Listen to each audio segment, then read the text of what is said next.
The 5 countries of Central Asia, Kazakhstan, Kyrgyzstan, Tajikistan, Turkmenistan and Uzbekistan, cover a huge area featuring steppeland, mountains and deserts. After the fall of the Soviet Union, they emerged from centuries of Russian domination into a world largely ignorant of them. The game of matching the capital city to each country can be a tough one. Nestled in among enormous neighbours, the sheer scale of a region much larger than India can too easily be overlooked. But a region which connects Russia, China, Afghanistan, Iran and the Caspian Sea is bound to attract interest from many partners. For revisionist politics, or dreams of grandeur, for security, and because of its resources. Today we discuss why Central Asia is so important in times of instability. For many years, Central Asia was only a region in geographical terms. The name refers to 5 independent former Soviet republics: Kazakhstan, Kyrgyzstan, Tajikistan, Turkmenistan and Uzbekistan. This changed with Russia's expansionism. Obviously, Kazakhstan, Kyrgyzstan, Tajikistan, Turkmenistan and Uzbekistan were in the Soviet Union because of Russia's colonial policy, Tsarist Russia's conquest of Central Asia. This conquest took hundreds of years. It began with the conquest of lands closest to the central Russian lands, so today's Kazakhstan. This was in the 18th century. It was in full swing in the 19th century. The expansion continued, and it's agreed it ended in 1895 with the Russian-British Pamir Boundary Commission protocols. Not long before that, Russia had completed the conquest of Turkmen lands, today's Turkmenistan. But it was not until the fall of the Soviet Union that the modern states could crystallize. The location of the borders remained after the Soviet period because of Lenin's concept of laying borders so that each nation could have its own national territorial unit. Surprisingly, the fall of the Soviet Union and newfound independence for the region was not immediately appreciated. During the first years of independence, the countries of Central Asia looked back on the Soviet period as a kind of paradise lost. They hadn't fought for their independence like the Caucasus, the Baltic states, Ukraine and even Moldova. They were scared of their independence, scared they wouldn't cope, and so they obviously maintained quite close relations with Moscow for a long time. Just as with the end of the French colonial empire and the British Empire, when the Soviet Union fell, it left behind chaos and violence. When there's a political, social or economic crisis, when there are internal conflicts or a breakdown of the international order, in these situations, firstly, an area for radical groups is objectively carved out. People may search out a kind of answer to stability in this. When order breaks down, it's certain that radical groups would have an appeal for external actors wanting to influence the dynamic of the crisis in Central Asia or in the individual countries. These situations have occurred over the last 3 decades. The most spectacular case was the unrest in the Fergana Valley and perhaps in the whole of Uzbekistan. And in the 90s, there was a civil war in Tajikistan where the main opposition party was the Islamic Renaissance Party, so one which openly referred to Islamic messaging and which had support from Afghanistan. Over time, the countries found their feet and began to slowly move away from Moscow's influence. But the war in Ukraine served as a wake-up call. The countries of Central Asia have recently really been trying to diversify, above all, their trade relations, but also their political relations. We've seen more of this since 2022, following the outbreak of the war in Ukraine, when the countries of Central Asia realized that Russia is not a guarantor of security, but, on the contrary, is a security threat. For Kazakhstan in particular. But they also didn't want to be dependent on trade with their 2 largest neighbors. The other of these 2 largest neighbors is, of course, China.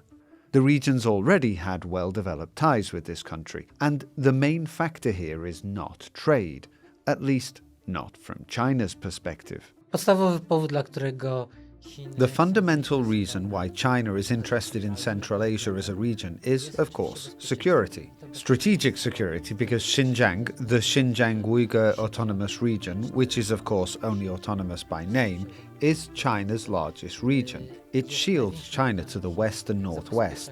The ethnic minority or minorities in Xinjiang are mostly Muslim, and Beijing has always seen this as a source of threat and destabilization, and possible pan-Islamic fundamentalist regions. Plus, of course, the links of ethnic minorities from Xinjiang, the Kazakhs and Tajiks, and Tajikistan is the most assertive in this regard, to both Russia and China, and also to the other players, because it is fully aware that its geographic location, its proximity to Afghanistan, means everyone will want them to stop whatever might crawl out of the black hole of Afghanistan on Tajikistan's border, to make sure it doesn't crawl any further.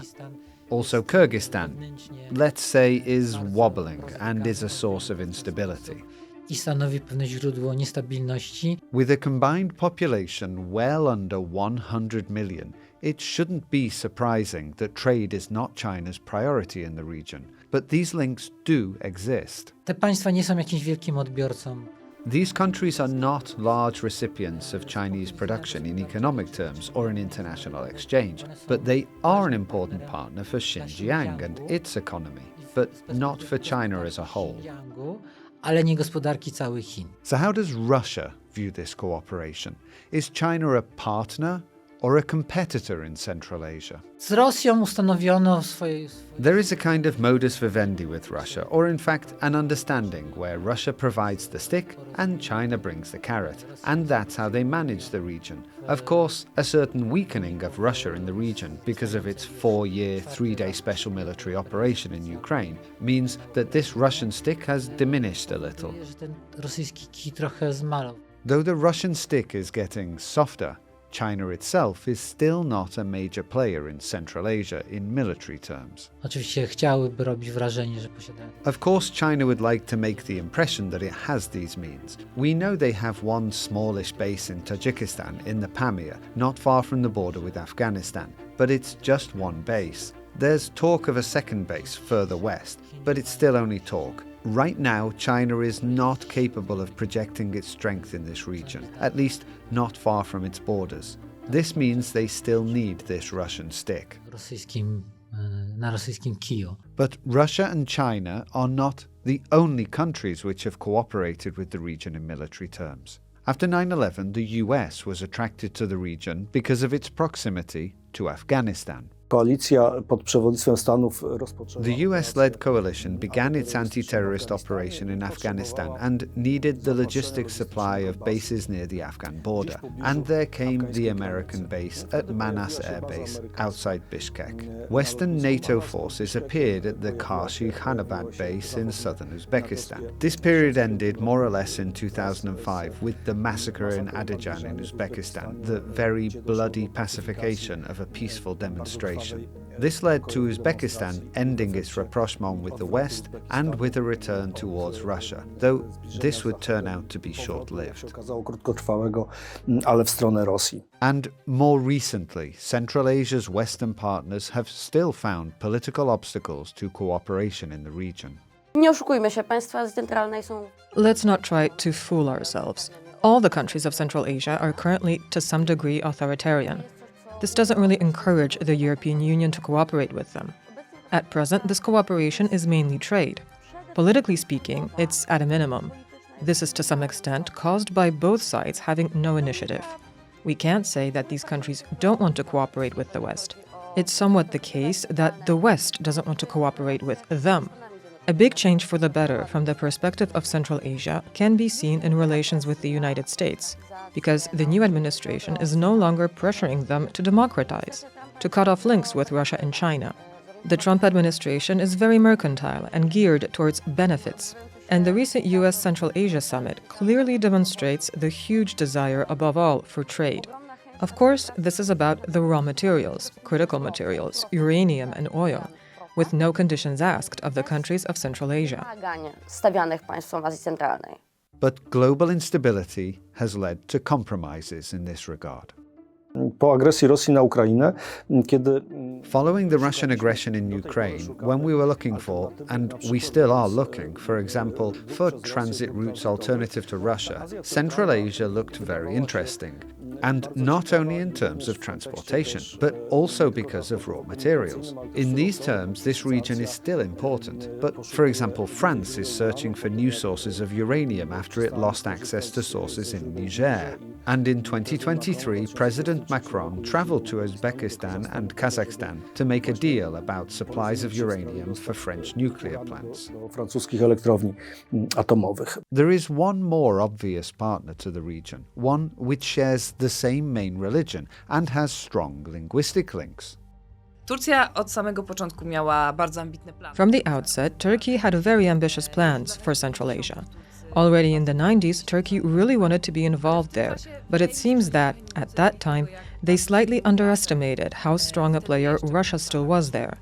Now we're seeing Turkey return to Central Asia. Turkey has always been strong in education, including in Turkish language education. The Turkish arms industry became an export hit in recent years in Central Asia. It's also present, for example, in Kazakhstan. A Turkish company is expected to cooperate in the production of drones. Kooperować, jeżeli chodzi o produkcję dronów. Turkey is very influential in terms of soft power, but even here it faces stiff competition. Turecka kultura może być atrakcyjna dla mieszkańców. Turkish culture may be attractive for the region's residents. Of course, here we have to mention Turkish TV shows, which have become a global phenomenon. But we can't say that Turkish culture has captured the entire region, that everyone's only interested in Turkey. There are many other influences there.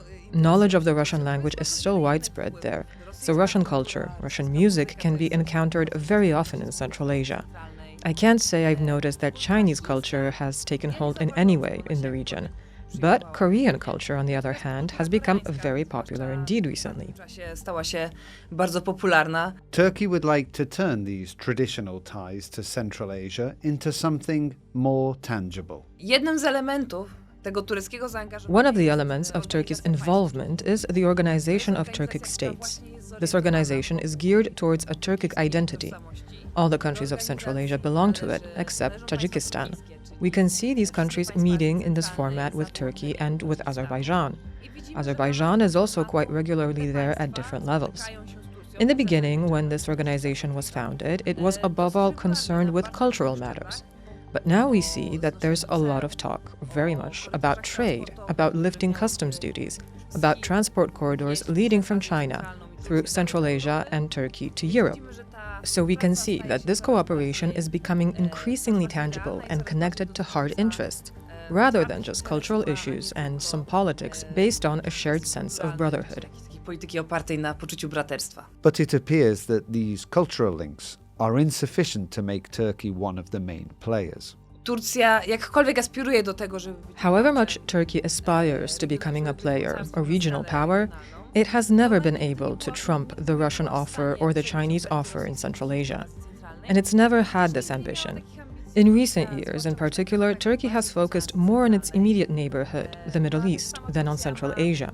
And Turkey itself currently has such serious economic problems that it quite simply might not be able to afford to increase its interests by any additional region. Po prostu może jej nie być stać. Despite the soft power competition, Russia remains the dominant external force in Central Asia in terms of hard power. It has military bases in Kazakhstan, Kyrgyzstan and Tajikistan, and those three countries are in the Russian-dominated Collective Security Treaty Organization, and Kazakhstan and Kyrgyzstan are in the Eurasian Economic Union. And given that all five countries are authoritarian, Russia has been a convenient partner in this regard. Rosja oprócz swojej roli jako dostawca. In addition to its role as the provider of internal security and as a supplier of military security, Russia, for example by using its military bases in Kyrgyzstan, Tajikistan and Kazakhstan, also functions as a kind of guarantor of the security of the authoritarian regimes. For example, at the start of 2022 there was unrest in Kazakhstan. Russia headed the military intervention. The Collective Security Treaty Organization sent its contingent, and there were contingents from other member states such as Kyrgyzstan, Tajikistan and Armenia. The contingent didn't take part in controlling the riots, but it served as a kind of demonstration of Moscow's support for the Kazakh leadership. Moskwę dla władz Kazachstanu. Another incredibly important factor is the movement of people. Rosja ma bardzo duże znaczenie. Russia is very important for the region, at least for countries such as Tajikistan, Kyrgyzstan and Uzbekistan, as the main destination of economic migration. Remittances from Central Asian workers in Russia are huge. In the case of those three countries, it's way over 10% of their GDP. PKB tychże krajów. We've stated that the Russian invasion of Ukraine was a wake-up call for the region, which led to the countries intensifying their efforts to decrease their dependence on Russia. But the picture here is not so straightforward. Azja Centralna po roku 2000. After 2022, Central Asia ceased to be nothing more and nothing less than Russia's backyard, and also gained importance as a corridor which Russia could use to diversify its foreign economic contacts, and also to evade the international economic sanctions. W stanie omijać międzynarodowe sankcje gospodarcze. In fact, it was another violent event inside Russia, which has led to Russia being a less attractive destination for migrants from Central Asia. Zamach w Krasnogorsku w 2024. The 2024 Islamic attack in Krasnogorsk, which involved citizens of Central Asian countries, it led to rising harassment and xenophobia in Russia towards Central Asians and also more restrictive anti-immigration legislation. All this meant that while Russia is still the main destination for Central Asian migrants, it is becoming less popular. So here too we are gradually witnessing a weakening of Russia's influence. Powoli możemy być świadkami osłabiania się wpływów Rosji. It's clear that Central Asia can use its strategic position to balance its partners. China is a counterweight to Russia, but contacts in the region are also useful for China in its rivalry with Russia. Dla Turkmenistanu Chiny są ważne. China's an important partner, gas importer for Turkmenistan, which allows it to become independent of the Russian gas transportation channels, and so to increase its independence from Russia. Turkmenistan is easy for China to exploit as an alternative to Russian gas, allowing it to take a tougher stance when negotiating the conditions of Russian gas supplies. Warunki dostaw rosyjskiego gazu. And it seems that the countries of Central Asia are aware of their strengthened position and are learning to exploit it very skillfully. Niedawno mieliśmy szczyt Azja Centralna USA. We recently had the Central Asia-US summit, where we heard very strong and flattering words about the US and President Donald Trump. That he's the president of peace, a leader sent from heaven to defend common sense and so on. You are the great leader, statesman, sent by heaven to bring common sense and traditions. This worried Russia. What's going on? Our traditional partners who've always been subordinate to us are suddenly turning towards the West? But a few days later, Kazakhstan President Tokayev visited Moscow and met Putin in a very close meeting. He became the second world leader after Xi Jinping, who was invited to Vladimir Putin's private residence for a private discussion. While there, he emphasized that Vladimir Putin is a crucial defender of the world order. I find this very interesting. I don't think many countries in the world would attempt to gamble like this, maintaining some affiliation with the West but not completely, and then some affiliation with the revisionist bloc, Russia, China, BRICS, and again, not completely. It seems that, in spite of appearances, the countries of Central Asia are in quite a privileged position because all their partners need something that only they have in such quantities. All those countries' partners need uranium, gas, critical resources, lately especially the critical resources, tungsten, rare earth minerals. These territories are very rich in them. And so in this way, they are able to make themselves independent of all their partners at the same time. Meaning they have this message. They can tell the Russians, okay, we'll cooperate with you closely, but we're not totally dependent on you. And look, we can also go west and sell our raw materials there. We can also try to get American investments in our country. On the other hand, in the West, if the narrative appears that they don't want to trade with other countries of Central Asia, then the countries of Central Asia are not going to beg. They'll just say, okay, we'll trade with China and Russia. So in my opinion, this is both an interesting and smart policy. Bardzo interesująca i bardzo inteligentna polityka. And Central Asia is now attracting interest from partners beyond its traditional reach. What can they bring to the region? And why is Central Asia so attractive for them too? Ze względu na bogactwo surowcowe państw Because of the wealth of natural resources in the countries of Central Asia, countries which are really not typical partners for the region are also interested in them. And here I'd point to South Korea. A few years ago, they had this concept, a very Korean one, called the K Silk Road, so like K-pop or K-drama. And this was about the creation of a trade route precisely from Korea to Central Asia, so that Korea could export its products, above all its technology, to a new market, and in turn to get raw materials from Central Asia. But Korea is really just an example. It's not just Russia and China, not just the broadly understood West. Every country in the world which can do business in Central Asia wants to do business in Central Asia. Wszystkie państwa na świecie, które mogą, chcą realizować w Azji Centralnej swoje interesy. This film was produced alongside our film on Central Asia's integration potential.